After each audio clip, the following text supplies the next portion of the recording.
Hola, bienvenidos. Estamos nuevamente en un espacio de reflexiones televisión. Escuchamos noticias, información, pero hay temas que merecen detenernos un poco más y hablar sobre ellos, si se quiere, en detalle.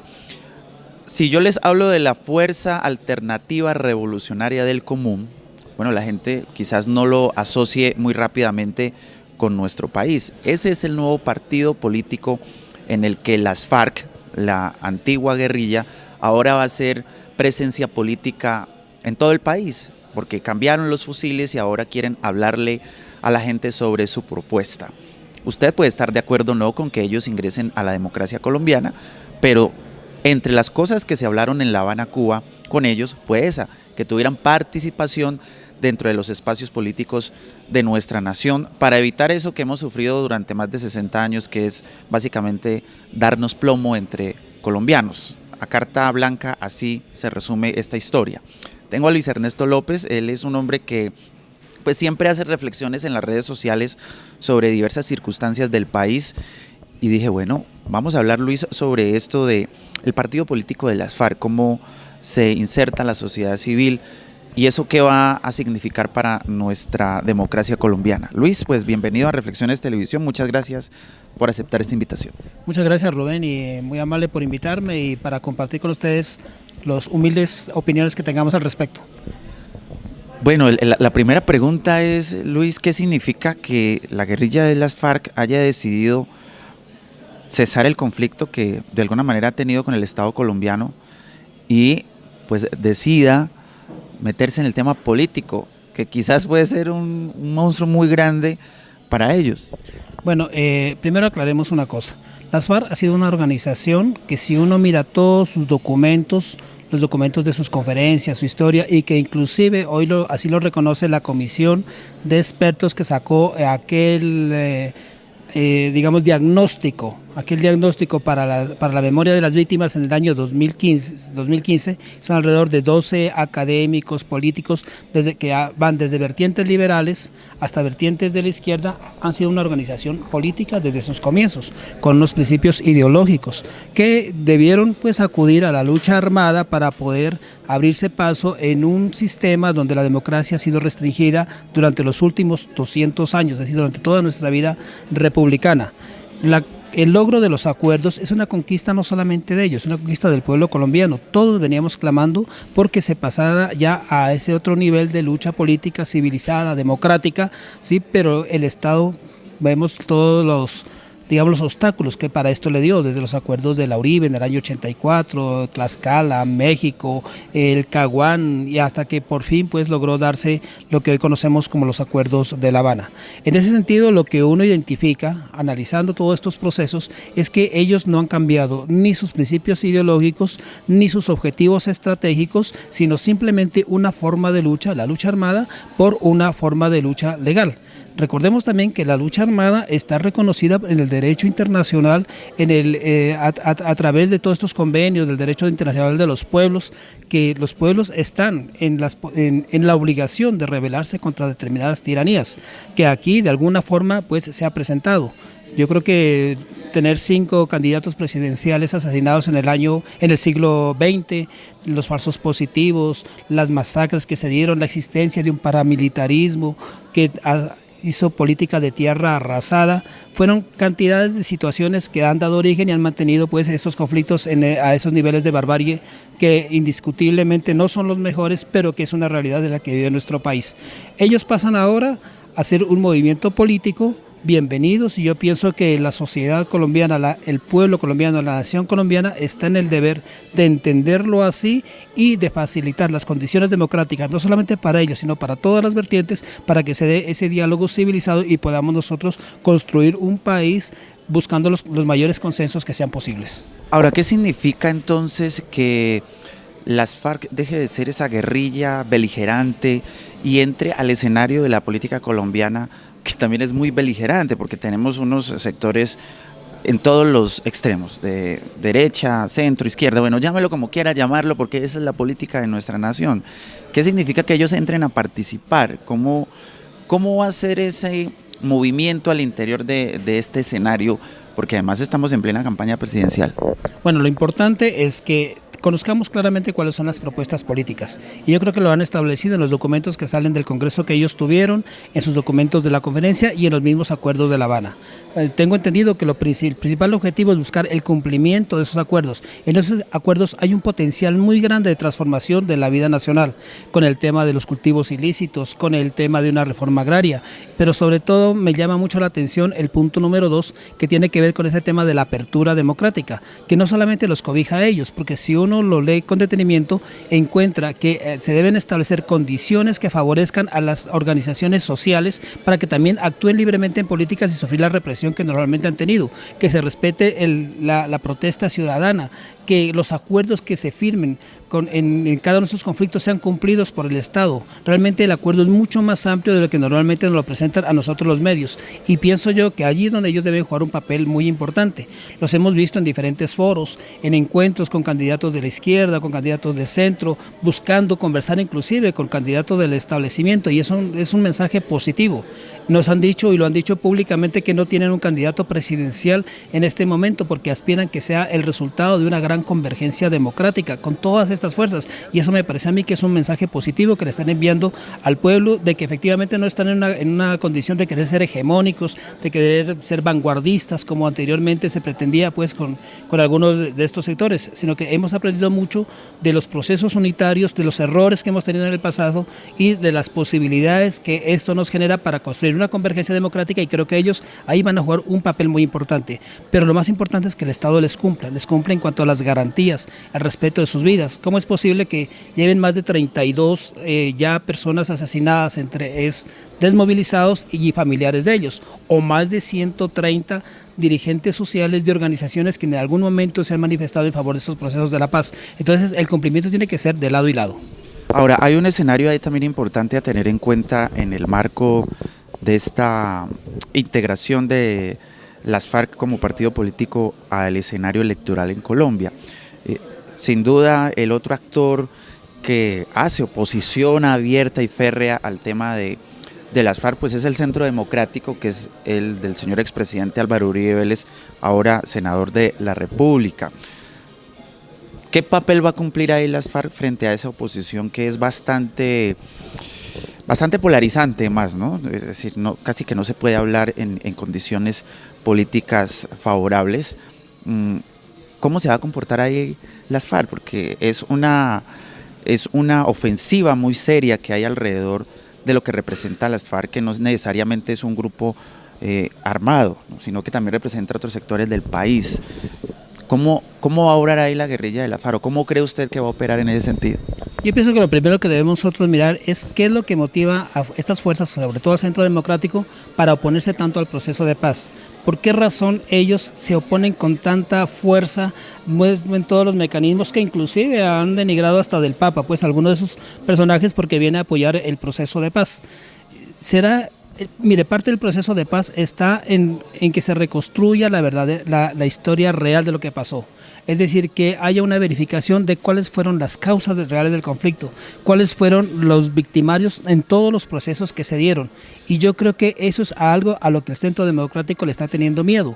Ellos no quieren que avance en ese proceso, porque cuando se empiece a hablar de victimarios, se empiece a hablar de causantes de la violencia, de vínculos con el paramilitarismo, seguramente expresidentes y altos jefes de este sector sobre todo y otros sectores conexos a ellos van a quedar a la luz pública y van a tener también que responderle a la sociedad colombiana por esos crímenes. Entonces, en este momento ese es el punto que debemos tener claro allá. Ahora, frente a la pregunta que qué van a hacer las FARC, no sé cómo lo estén planteando ellos, pero me imagino que aquí tiene que darse el debate, tiene que darse la denuncia certera, con pruebas, para velar cuáles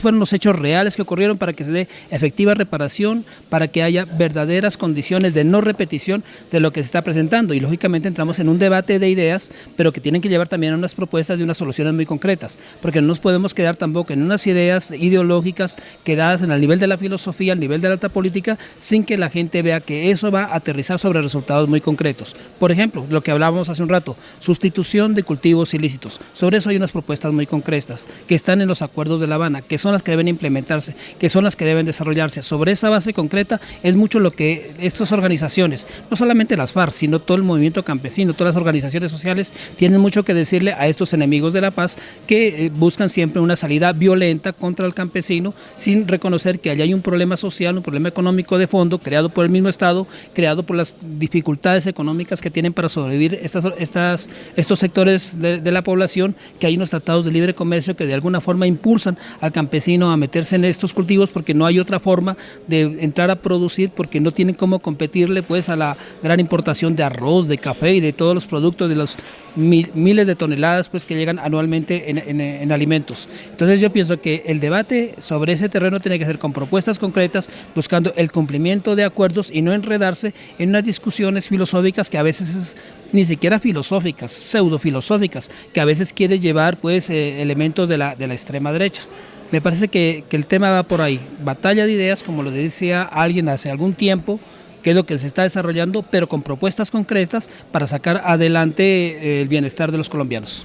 Hay una situación muy particular en este proceso pues, que está previo a la campaña, a las elecciones del 2018, porque pues, bueno, todo el mundo está saliendo a la palestra pública, opciones de izquierda, de centro, de derecha, todos los colores políticos que puedan existir en Colombia, al menos los más importantes. Y lo que uno está observando es que hay muchos candidatos presidenciales, curiosamente no todos por un aval de partido político, todos están en otro cuento de firmas, y eso, bueno, revela también una crisis al interior de los propios movimientos políticos colombianos. Las FARC no ha dicho que tenga un candidato presidencial todavía plenamente. ¿Qué es lo que está pasando en Colombia, Luis Ernesto, desde su perspectiva en materia con la crisis de los movimientos políticos del país y cómo las FARC entra como un nuevo agente allí a participar de todo esto que estamos viviendo hoy, que en lo inmediato es la aspiración a una presidencia de la República?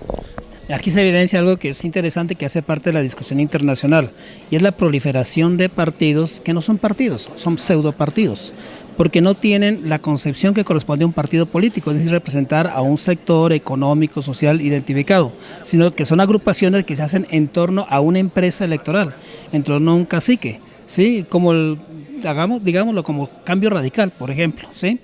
La misma U, son agrupaciones que tienen un objetivo inmediato, pero que no tienen un programa, una proyección de país como debía corresponder a un partido político. Aquí debíamos tener 2 o 3 partidos nomás, el que represente a estos sectores de ultraderecha, unos sectores liberales, y el que represente a la oposición como tal, pero en todos estos sectores tenemos una gran cantidad de divisiones. Entonces lo que se está dando ahorita es la evidencia de la crisis de esos partidos que no le permiten darle un aval popular al candidato que ellos tienen. Por eso, y esas crisis como las que reflejan, por ejemplo, en Cambio Radical, donde hay más de 40 pues, altos dirigentes procesados o judicializados, algunos en la cárcel, y que tengan un candidato presidencial, pues eso no tiene presentación para nadie, y este señor lógicamente tiene que salir a buscar las firmas. Pero infortunadamente eso está pasando también en los demás sectores. Pero también me parece que hay algo mediático ahí, y es el deseo de querer empezar la campaña antes de tiempo, porque esto les da unas posibilidades de algunos tiempos. Pienso que en eso la reforma política que se está discutiendo debe avanzar mucho más en ese tipo de reglamentaciones, ¿sí? La existencia de muchos partidos políticos no es sinónimo de democracia, sino sinónimo de manejo de la democracia, de una manipulación que se le quiere dar. Nosotros vemos que hay otros niveles, otros sistemas donde no hay tantos partidos y hay posibilidades de que auténticos líderes, auténticos dirigentes, auténticos trabajadores sociales puedan llegar a los organismos legislativos o a los organismos ejecutivos sin la presencia de estos partidos que se han vuelto en empresas electorales, algo muy perverso para la democracia. La proliferación de partidos en las condiciones de Colombia es perverso y va contrario a cualquier principio democrático y va en favorecimiento de intereses económicos, de empresas que así se han convertido. Una última pregunta, Luis, en este pequeño diálogo que tenemos acerca de lo que es las FARC, de lo que significa como partido político, su accionar de ahora en adelante. Particularmente siempre me gusta debatir con la gente en el marco de las ideas, pero los colombianos nos polarizamos demasiado, es decir, entramos ya a veces en el terreno personal entre todos y no resistimos la contraargumentación en una idea que puede ser contraria a la de nosotros mismos. ¿Qué hacemos para no polarizarnos tantos? O sea, ¿qué hacemos como para poder entender que el otro no necesariamente piensa como yo, que puede tener otra circunstancia distinta, otro argumento? ¿Cuál sería el primer paso a dar allí para entendernos o al menos tolerarnos? Bueno, eso es alimentado también desde arriba, desde los fanatismos, ¿sí?, que se dan y que se alimentan a través de otras figuras, por ejemplo, del deporte. ¿Sí? Uno no entiende cómo hinchas de un equipo se pelean a muerte con hinchas de otro equipo que son de la misma ciudad, lo vemos cotidianamente. No importa las sanciones que se quieran colocar, desde el fanatismo religioso que se impone en algunas sectas y en algunas agrupaciones, y lógicamente desde el endiosamiento de algunos dirigentes, de algunos caudillos. Eso se ha tratado de llevar como una formación de nuestra población, sobre la cual hay mucho que avanzar, y en eso tienen que trabajar mucho las escuelas, enseñándoles a los pelados a ser tolerantes con las ideas, ¿sí?, enseñándoles a respetar que hay diferentes formas de pensamiento, pero infortunadamente ese es uno de los mejores mecanismos que ha utilizado el establecimiento para mantenernos divididos. Es que hasta inclusive en nuestro país el ser de una región u otra región ya genera distinciones que son vacías, que no corresponden a realidades.